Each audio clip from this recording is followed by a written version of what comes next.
Tu veux investir intelligemment, mais tu bloques toujours sur une question simple, je mets combien et dans quoi?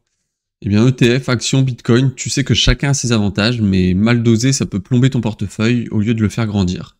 Et c'est pas faute de chercher. Entre les conseils qui se contredisent, les vidéos à moitié floues et les promesses magiques façon mets tout sur le prochain Tesla, pas facile de t'y retrouver. Alors dans cette vidéo, je vais te montrer comment je répartis concrètement mon argent, et surtout je t'explique pourquoi.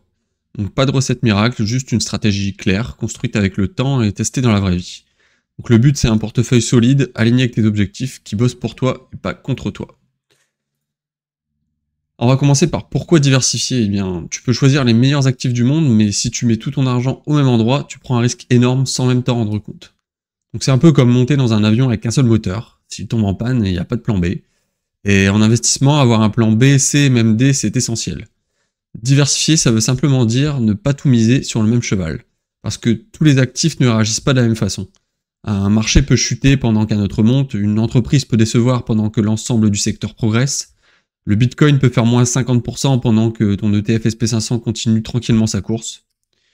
Et inversement, donc l'objectif de la diversification, ce n'est pas de tout lisser au point d'avoir une performance moyenne.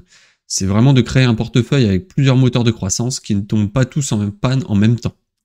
Donc en pratique, ça veut dire des ETF pour capter la performance globale du marché, des actions bien choisies pour chercher un peu plus de performance individuelle, et une pincée de Bitcoin donc, pour avoir une exposition décorrélée et potentiellement explosive sur le long terme. Donc diversifier, c'est vraiment pas diluer, c'est construire intelligemment un portefeuille solide, capable de traverser les tempêtes comme les périodes de croissance. Et surtout, c'est vraiment de te permettre d'investir avec plus de sérénité, même quand les marchés tanguent. Et justement, quand les marchés tanguent, on pourrait se dire qu'il est intéressant d'avoir des obligations ou de l'or. Mais alors pour les obligations, moi, quand je vois l'endettement et le fonctionnement des États aujourd'hui, je n'ai absolument pas envie d'y mettre le moindre centime. Surtout que j'ai un horizon long terme, donc il n'y a pas vraiment d'intérêt pour le moment. Et pour l'or, donc ça se discute, mais pour le coup, je lui préfère vraiment 100 fois le Bitcoin. Et j'y reviendrai dans une prochaine vidéo. Enfin, historiquement, quand on est prêt à accepter la volatilité, les actions sont vraiment la classe d'actifs qui performent le plus sur le long terme. Voyons maintenant les piliers de mon allocation. Donc un bon portefeuille, c'est comme un tabouret à 3 pieds, et s'il en manque un, tu perds l'équilibre. Et justement, pour moi, ces 3 pieds sont simples. C'est les ETF, les actions individuelles et le Bitcoin. Donc chacun a un rôle précis, et ensemble, ils forment un portefeuille robuste, cohérent et adapté au long terme. Alors pour les ETF, donc c'est vraiment la base de mon portefeuille. Pourquoi? Eh bien parce qu'ils te permettent d'investir en une seule fois dans des centaines d'entreprises tout en minimisant les risques. Donc prenons par exemple un ETF SP500. Donc tu achètes une part et tu es exposé aux 500 plus grandes entreprises américaines. Apple, Microsoft, Amazon, Coca-Cola, tout ça d'un coup. Donc moins de stress, moins de temps à passer devant ton écran et des frais ultra bas. Les ETF, c'est vraiment la fondation stable, ce qui te permet de dormir tranquille même quand les marchés s'agitent. Ensuite, les actions individuelles, donc là on passe à la couche active. Donc je sélectionne quelques entreprises que je comprends bien, que j'ai analysées en profondeur et dans lesquelles j'ai une forte conviction. Pourquoi? Eh bien parce que certaines entreprises, quand elles sont bien choisies, peuvent surperformer le marché. Mais attention, ça demande forcément du temps, de l'analyse et de la discipline. Donc les actions individuelles, c'est vraiment mon levier de performance. Ensuite, donc, on a le Bitcoin, donc lui, enfin, c'est le petit ovni de mon portefeuille, donc je ne l'utilise pas comme un pari court terme, je l'intègre comme une couverture long terme, une alternative aux monnaies traditionnelles, décorrélées des marchés boursiers. Est-ce que c'est risqué? Oui, peut-être un peu moins qu'avant, mais ça reste toujours risqué. Mais c'est aussi pour ça que justement je limite son poids dans mon allocation. Et donc j'investis en DCA sur le Bitcoin pour lisser les points d'entrée. Donc le Bitcoin, c'est un peu ma jambe anticonventionnelle, volatile mais potentiellement explosif. Et pourquoi uniquement le Bitcoin? Eh bien, j'avais investi dans pas mal de crypto-monnaies, mais je me suis vraiment refocus sur le Bitcoin, puisqu'il n'est pas possible de suivre et toutes les actions et toutes les crypto-monnaies à la fois, ça prend beaucoup trop de temps. Donc en résumé, mon portefeuille repose sur 3 piliers complémentaires, donc les ETF qui sont la base stable, simple et diversifiée, des actions individuelles, donc c'est la performance via des entreprises solides, et enfin le Bitcoin, donc la diversification alternative avec un potentiel asymétrique.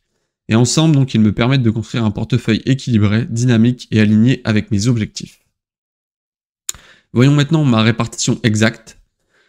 Donc tu veux savoir comment je répartis concrètement mon argent, donc pas de mystère, ici je vais te donner mes chiffres réels et surtout la logique derrière chaque choix. Donc aujourd'hui je suis à peu près sur cette structure, 60% en actions individuelles, 30% en ETF et 10% en Bitcoin. Donc c'est une répartition que j'ai construite avec le temps en fonction de mon profil, de mon horizon d'investissement et de ma tolérance au risque. Donc 60%, pourquoi autant d'actions? 60%, eh bien c'est là où je vais chercher de la performance. Je choisis des entreprises que je connais bien, que j'ai analysées et dans lesquelles je crois sur le long terme. J'ai le temps devant moi, je suis à l'aise avec un peu plus de volatilité. Je me suis aussi pris de passion pour le stock picking, analyser des entreprises, je trouve ça vraiment très intéressant. Et surtout, je suis convaincu qu'une poignée de bonnes entreprises bien choisies peut faire une énorme différence sur un portefeuille sur 10 ou 20 ans. Donc ce sont des entreprises que je suis de près, que j'analyse régulièrement et qui répondent à des critères stricts, notamment en termes de croissance, rentabilité, ROIC, management, etc. Ensuite, donc 30% en ETF. Donc les ETF, c'est la colonne vertébrale de mon portefeuille. Donc c'est simple, automatique, ultra diversifié. Et avec un seul ETF, comme le SP500, je suis exposé à 500 entreprises d'un coup. Donc je n'ai pas à m'inquiéter des performances individuelles, je suis le marché dans son ensemble. Donc je les achète tous les mois en DCA, pas de timing, pas de stress, j'investis automatiquement quoi qu'il arrive. Et ces 30%, c'est un peu comme mon filet de sécurité mentale. Même si mes actions individuelles se plantent, les ETF me permettent de rester exposé au marché et sans trop de pression. Et enfin, donc 10% Bitcoin.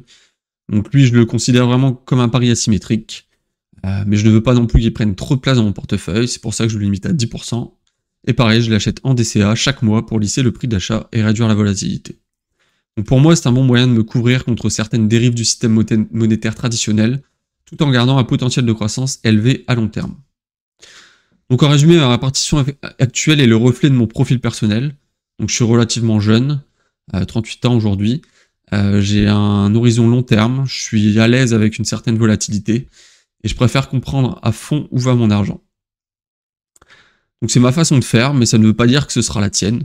Le plus important, c'est vraiment d'avoir une stratégie claire, alignée avec tes objectifs, ton niveau de tolérance au risque et ta capacité à dormir tranquille la nuit. Voyons maintenant donc les erreurs à éviter. Investir, c'est simple, mais ce n'est pas forcément facile. Et comme tout le monde, j'ai fait beaucoup d'erreurs et je vais t'en parler ici.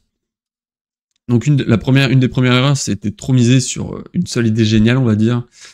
Donc c'est une des plus grosses erreurs que j'ai faites, c'était de mettre trop vite, trop d'argent sur une action à la mode sans vraiment l'avoir analysée à fond. Le nom te dit quelque chose, tu vas avoir passé des vidéos, To the Moon, etc. Enfin, je me suis laissé vachement influencer par ce que j'ai pu lire, ce que j'ai pu voir. Et tu te dis, ouais, je peux pas rater ça. Et résultat, donc t'investis et l'entreprise ou enfin, ton investissement se tape moins 40% en quelques mois. Donc pour le coup, depuis j'ai appris, aujourd'hui vraiment je n'achète plus une action sans vraiment l'avoir analysée correctement. Une seconde erreur, donc, c'est de sous-estimer les ETF. Les ETF, forcément, ça peut paraître lent, pas excitant, pas très rentable. Mais plus j'ai avancé, plus j'ai compris une chose essentielle. Ce n'est vraiment pas la vitesse qui compte, c'est la constance. Avoir une stratégie et la suivre. Et un ETF comme le SP500, investi en DCA sur 20 ans, bat la majorité des investisseurs individuels. Et surtout, il me permet de rester investi, même quand j'ai moins de temps ou moins d'énergie. Et ne fais pas l'erreur de les négliger. Ensuite, au niveau des cryptos, il faut éviter trop de cryptos, surtout, et pas assez de compréhension surtout. Parce que, au contraire, je pense que le Bitcoin, c'est un actif intéressant que l'on intègre avec une vision long terme. Mais ce que je vois souvent, et je suis aussi passé par là, c'est qu'il y a des gens qui achètent plein de cryptos différentes parce qu'on leur a dit que ça allait exploser. Ils empilent du Solana, de la Vax, du Dogecoin, du Shiba, plein d'autres cryptos, mais sans vraiment comprendre la technologie derrière, ni le projet, ni le contexte macro. Et le pire dans tout ça, c'est qu'ils font ça en parallèle de leur portefeuille action sans avoir le temps ni l'énergie de suivre correctement les deux mondes.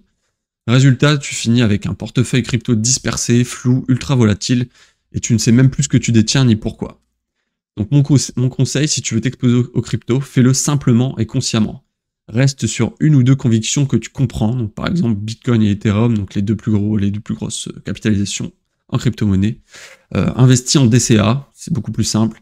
Et surtout, ne cherche pas à suivre à la fois 20 crypto-monnaies et 50 actions. Mieux vaut être clair et discipliné sur peu d'actifs que paumé et surexposé sur trop de paris. Et enfin, dernière erreur, c'est vendre dans la panique. C'est une autre erreur classique. Vendre dans le rouge sous le coup de l'émotion. Tu ouvres ton appli, tu vois moins 12, moins 20, moins 30%, et tu te dis « Ah, il faut que je sorte avant que ça devienne pire ». Mais en général, c'est le pire moment pour vendre. C'est justement quand tout semble s'effondrer qu'il faut tenir bon, voire renforcer, si tu crois vraiment dans ce que tu détiens. Et le marché récompense les patients, pas les paniqués. Donc voilà en résumé pour les erreurs que j'ai faites et vues autour de moi, donc les 4 principales erreurs. Donc c'est miser trop gros, trop vite, oublier les ETF parce que ce n'est pas sexy, s'emballer sur les crypto-monnaies, et enfin céder à la panique au lieu de suivre son plan. Donc le portefeuille parfait, c'est pas celui qui monte vite, c'est vraiment celui que tu peux garder même quand tout s'effondre, et qui continue de bosser pour toi même quand tu vis ta vie. Donc en conclusion, si tu devais retenir une chose de cette vidéo, c'est celle-ci. Tu n'as pas besoin d'un portefeuille parfait, tu as besoin d'un portefeuille cohérent, robuste et aligné avec ta vie. Les ETF, c'est ta base, ils te donnent de la stabilité, de la diversification et de la tranquillité. Les actions individuelles, c'est ton moteur de performance. C'est là que tu peux faire mieux que le marché, si tu sais ce que tu fais. Et enfin, le Bitcoin, c'est ton joker, une diversification alternative pour ceux qui veulent un peu d'asymétrie. Mais au final, la meilleure stratégie, c'est vraiment celle que tu peux tenir sur 10 ou 20 ans, voire même plus. Alors si tu démarres, commence petit, fais-le chaque mois, reste discipliné, diversifie intelligemment, et surtout, ne te compare pas aux autres. Construis vraiment un portefeuille qui te ressemble, pas un modèle parfait sur YouTube.